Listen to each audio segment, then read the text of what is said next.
Hello everyone, welcome back to my channel. నేను ఈరోజు palak seeds వేస్తున్నాను. నేను ముందే ఇలా హోల్స్లా చేసుకొని పెట్టుకున్నాను. నేను ఆల్రెడీ పాలక్ సీడ్స్ 2 గ్రో పాట్స్లో వేశాను. అవి ఆల్రెడీ రావడం స్టార్ట్ అయ్యాయి.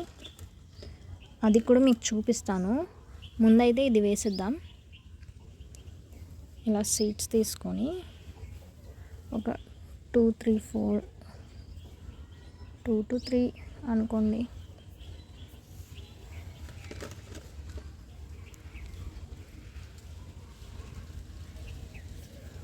ఇలా వేసేసుకొని సాల్ట్తో కవర్ చేసేసుకొని salt మిక్స్తో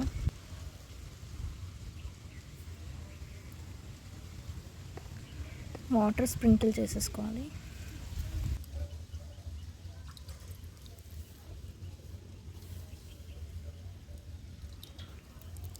that's it for today. Video నచ్చితే లైక్, షేర్ అండ్ సబ్స్క్రైబ్ చేసేయండి. Bye bye.